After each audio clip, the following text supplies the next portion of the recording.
माँ, मुझे माफ कर दीजिए। अब मैं आपके लिए कुछ भी नहीं कर सकता। लेकिन बेटा, आखिर क्या बात है? तुम इतना परेशान क्यों हो?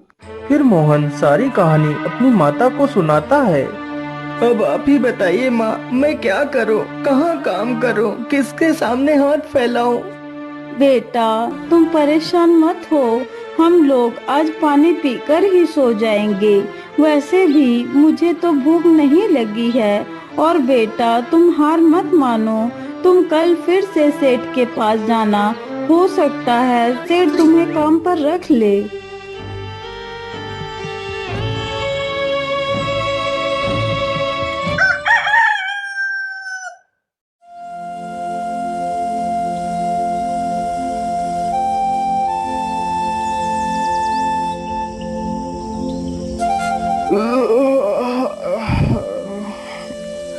अरे सेठानी जी, आप मेरे लिए नाश्ता तैयार रखना। मैं जरा खेतों की तरफ से घूम कर आता हूँ। ठीक है, आप आराम से जाइए। तब तक मैं आपके लिए नाश्ता तैयार कर दूंगी।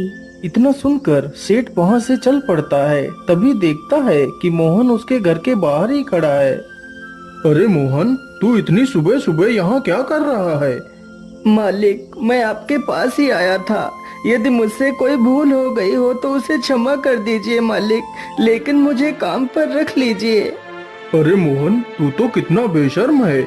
मैंने तुझे कितनी बार मना किया है कि मेरे पास कोई काम नहीं है, फिर भी तू मेरे पास चला आता है। क्या तेरे अंदर कोई शर्म लिहाज नहीं है?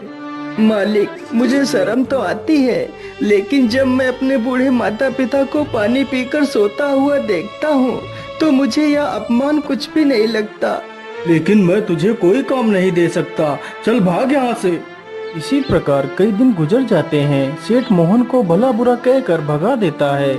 लेकिन सुबह होते ही मोहन फिर से काम मांगने के लिए सेठ के घर पहुंच जाता है। लेकिन मैं तुझे कोई काम नहीं दे सकता। चल भाग यहाँ से। हे भगवान, मैं तो इस मोहन के बच्चे से परेशान हो गया हूँ, लेकिन यह तो सुधरने का नाम ही नहीं ले रहा। मैं ऐसा करता हूँ, कल सुबह होने से पहले मैं यहाँ से कुछ दिनों के लिए अपने रिश्तेदार के घर चला जाता हूँ, तभी मैं इस मोहन से अपना पीछा छुड़ा पाऊंगा।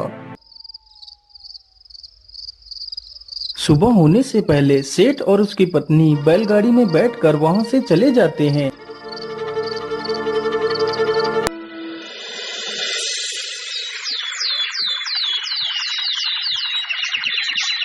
उधर मोहन रोज की तरह फिर से सेठ के घर आता है तो देखता है। अरे ये क्या, आज तो सेठ के घर ताला लगा हुआ है। इसका मतलब सेठ जी कहीं बाहर गए हैं। मैं ऐसा करता हूँ, यहीं पेड़ के नीचे बैठकर सेठ जी का इंतजार करता हूँ। इतना सोचकर मोहन पेड़ के नीचे बैठ जाता है और सो जाता है। तभी कुछ चोर सेठ के घर के पास आते हैं।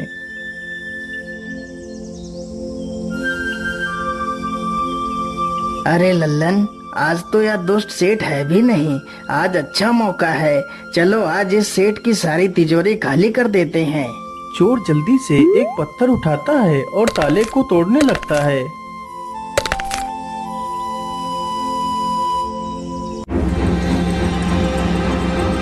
अरे ये शोर कैसा? ये कौन है? मुझे लगता है ये तो कोई चोर है। अरे रुक जाओ, तुम लोग ये क्या कर रहे हो? तुम सेठ के घर का ताला क्यों तोड़ रहे हो? अरे बेवकूफ, तुझे दिखाई नहीं देता? हम लोग चोर हैं और यह ताला हम लोग चोरी करने के लिए ही तोड़ रहे हैं। चल भाग जा यहाँ से।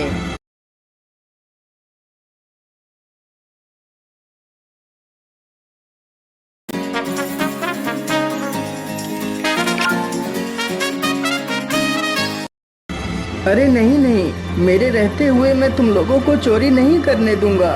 अच्छा, तो तू हमें चोरी करने से रोकेगा? रुक, हम तुझे अभी मजा चखाते हैं।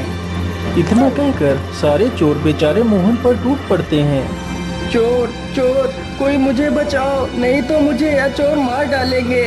मोहन की ये आवाज सुनकर गांव के कई लोग वहां पर आ जाते हैं। तभी वह सारे चोर वहां से भाग जाते हैं। लेकिन बेचारा मोहन काफी ज्यादा घायल हो जाता है।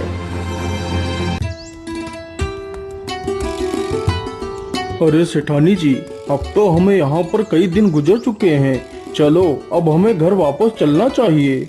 इतना सोचकर सेठ और सेठानी दोनों अपने घर के लिए निकल पड़ते हैं।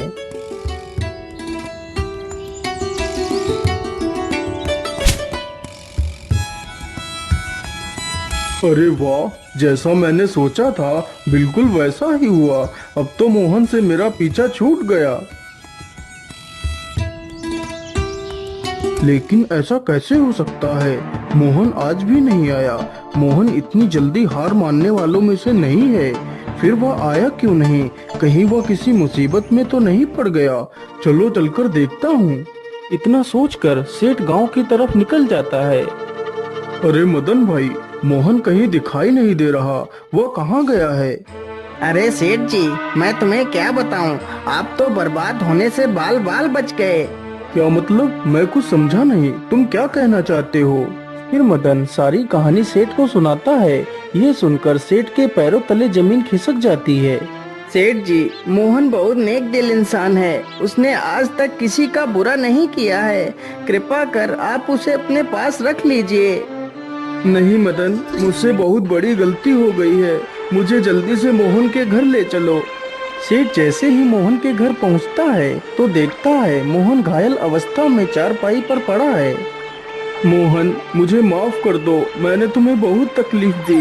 जिस इंसान को मुझे अपने गले लगाना चाहिए था, मैंने उसे ही तकलीफ दी। हो सके तो मुझे माफ कर देना मोहन। नहीं सेठ जी, आप माफी क्यों मांग रहे हैं? ये तो मेरा फर्ज था।